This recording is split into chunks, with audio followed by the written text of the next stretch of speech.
జనసేన పార్టీలో తీవ్ర చర్చనీయాంశంగా మారిన ఎమ్మెల్యే అరవ శ్రీధర్ వ్యవహారంలో మరో ట్విస్ట్ చోటు చేసుకుంది. కడప జిల్లా రైల్వే కోడూరులో హర్ష వీణాపై జనసేన కార్యకర్తలు దాడి చేశారు. ప్రజా దర్బార్లో న్యాయం కోరినందుకు దాడి జరిగినట్లు ఆరోపణ చేస్తున్నారు.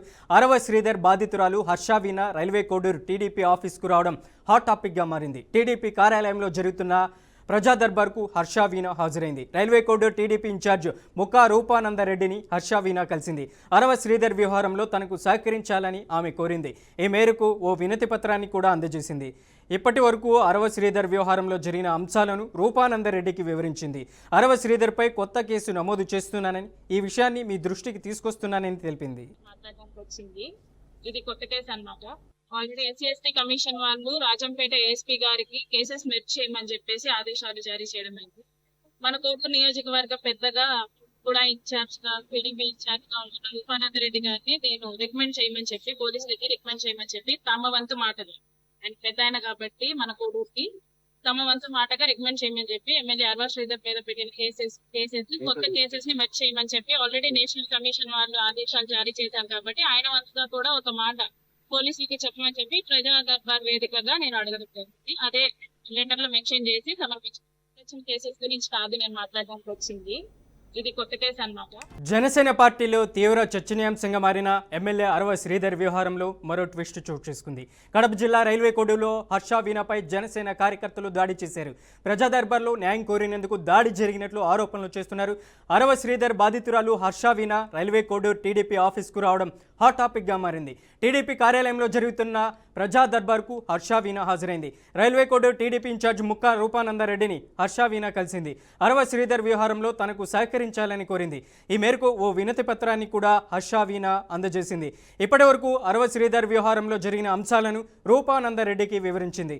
అరవ శ్రీధర్పై కొత్త కేసు నమోదు చేస్తున్నానని, ఈ విషయాన్ని మీ దృష్టికి తీసుకొస్తున్నానని తెలిపింది. ఇక ఇదే అంశానికి సంబంధించి అప్డేట్ ఇవ్వడానికి మా ప్రతినిధి మధు ఫోన్ లైన్లో ఉన్నారు. మధు, ఏంటి హర్ష వీణాపై దాడి జరిగినట్లు మనం వింటున్నాం, అప్డేట్ ఏంటి? మనం గత 2 నెలలుగా చూస్తా ఉన్నాం. హర్షవీణ ఎవరైతే ఉన్నారో రైల్వే కోడూరు ఎమ్మెల్యే అరవ శ్రీధర్ పైన తను పలుమార్లు మాపై అత్యాచారం చేశారు అని చెప్పేసి బయటకు వచ్చిన తర్వాత కూడా ఇరువైపుల నుంచి కేసులు కావడం జరిగింది. అటు వాళ్ళు కేసులు పెట్టారు, ఇటు వీళ్ళు కేసులు పెట్టారు. అయినా సరే లీగల్ గా ఉంటే లీగల్ గా చూసుకుందాం, అక్కడి వరకు ఓకే. కానీ ఎక్కడైతే కమిటీ వేశారో కమిటీ వేసి ఇక్కడ ఈ జనసేనకు సంబంధించినటువంటి కార్యక్రమాలకి ఇతను ఈ కమిటీ నిర్ధారణ వచ్చేంత వరకు జనసేన కార్యక్రమాలకు పార్టీ అధికారిక కార్యక్రమాలకు హాజరు కావద్దని చెప్పేసి ఆ కమిటీ నిర్ధారించినటువంటి పరిస్థితి. దీని తర్వాత మొన్న ఒక వారం రోజుల క్రితం తను అధికారికంగా కార్యక్రమాలకి జనసేన కండువ వేసుకొని హాజరయ్యారని చెప్పేసి మళ్ళీ హర్షవీణ గారు ఒక వీడియో రిలీజ్ చేయడం జరిగింది. అసలు మీరు వేసిన కమిటీ ఏమైంది, ఆ కమిటీ విచారణలో ఏం తేలింది, ఎవరిది తప్పని తేలింది, ఎవరిది ఒప్పని తేలింది, ఆ కమిటీ రిపోర్ట్ ఎంతవరకు వచ్చింది అని చెప్పేసి క్వశ్చన్ చేస్తూ ఇతను అధికారికంగా ఆ కార్యక్రమాల్లో పాల్గొన్నారు అని చెప్పేసి ఫోటోలు పెట్టడం జరిగింది. తర్వాత వాటిపైన స్పష్టత లేకపోవడంతో ఇంకో 2వ వీడియో కూడా చేశారు. ఏమనంటే, మీరు పవన్ కళ్యాణ్ గారు పిల్లలకి ఎక్కడ అన్యాయం జరిగినా నేను ఉంటా అని చెప్పేసి మాట్లాడిన మీరు ఒక హర్ష వీణా వాయిస్ మీకు వినిపించడం లేదా, ఎందుకని చెప్పేసి అరవ శ్రీధర్ పైన మీరు చర్యలు తీసుకోవడం లేదు, ఎందుకని చెప్పేసి ఈ కమిటీ రిపోర్ట్ ని బయట పెట్టడం లేదు. తప్పు నాదైతే నాదనన్నా బయట పెట్టండి, కానీ మీరు చెప్పేది ఒకటి, లోకల్ గా చేసేది ఒకటి.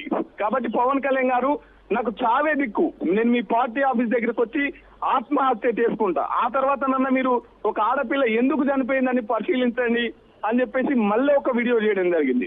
రైట్, ఈ రోజు కూడా ఒక రిప్రజెంటేషన్ ఇవ్వడానికి తను వెళ్తే అక్కడ జన సైనికులు ఈమె పైన దాడి చేసినట్టుగా తెలుస్తా ఉంది. దానికి సంబంధించి పోలీసులు దర్యాప్తు కొనసాగిస్తున్నారు. అసలు దాడి ఏ విధంగా జరిగింది, ఎవరు చేశారు అనే కోణంలో పోలీసులు దర్యాప్తు చేస్తా ఉన్నారు. మధు, ఒకవైపు ప్రజా దర్బార్ కార్యక్రమం జరుగుతుండగానే టీడీపీ ఆఫీసుకు పోవడం కూడా సంచలనంగా మారింది. ఇటువంటి పరిస్థితుల్లో రూపానందరెడ్డికి నాకు సంబంధించినటువంటి ఎవరైతే ఎమ్మెల్యే మోసం చేశాడు, అక్కడ ఉన్నటువంటి లైంగికంగా పాల్పడ్డాడని ఆమె కంప్లైంట్ ఇచ్చినట్టుంది. ఇటువంటి సమయంలోనే దాడి జరిగింది. ఏంటి ఈ దాడి వెనుక ప్రధాన కారణం, ఎవరు ఉంటారు, సూత్రధారులు ఎవరు? మేజర్ గా మన వరకు తెలుస్తున్నది అంటే మేజర్ గా జన సైనికులే ఉంటారు అనేది బయట పబ్లిక్ వస్తున్నటువంటి వాయిస్. ఎందుకంటే ఇక్కడ జనసేన పార్టీ ఇద్దరు మొత్తం తీస్తున్నది, జనసేనని టార్గెట్ చేస్తున్నది. ఒక పక్క ఫస్ట్ మాట్లాడినప్పుడు ఇది పార్టీకి సంబంధించిన అంశం కాదు, ఇది పర్సనల్ అంశం అని మాట్లాడింది. తర్వాత రెండు వైపులా కేసు జరిగిన తర్వాత బెయిల్ తీసుకొని బయటకు వచ్చి దాన్ని పార్టీకి అటాచ్ చేస్తూ పలుమార్లు ఈమె వీడియోస్ చేస్తా ఉన్నది. వీడియోలో పవన్ కళ్యాణ్ టార్గెట్ చేస్తా ఉన్నది, జనసేన పార్టీని టార్గెట్ చేస్తా ఉన్నది. ఇతను ఎందుకోసం అని చెప్పి మీ పార్టీలో ఉంచుకుంటున్నారు ఇటువంటి వ్యక్తిని? మీరు వేసిన కమిటీ ఏం రిపోర్ట్ వచ్చింది అని చెప్పేసి కమిటీని టార్గెట్ చేయడం, జనసేన పార్టీని టార్గెట్ చేయడం, అలాగే పవన్ కళ్యాణ్ టార్గెట్ చేయడం. ఇప్పటికే మనం గతంలో కూడా ఒక చిన్న డ్రైవ్ చేసాం. ఆ డ్రైవ్ లో జనసేన పార్టీ వాళ్ళని తీసుకుంటే చాలా నెగిటివ్ గా ఉన్నారు. ఈ అమ్మాయి కమిటీ రిపోర్ట్ పెట్టేంత వరకు కూడా ఆగట్లేదు, వీడియో చేస్తున్నది, తర్వాత కోర్టుకి వెళ్తున్నది, కోర్టు తెలుస్తారు. మరి కోర్టులోకి వెళ్ళిన తర్వాత పార్టీకి ఏం సంబంధం?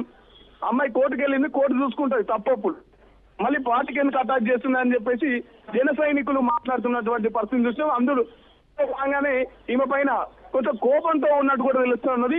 మరి ఆ కోణంలో ఏమైనా దాడి జరిగిందా అనే కోణంలో పోలీసులు దర్యాప్తు చేస్తున్నారు. Manoj. Right Madhu, thank you for the update.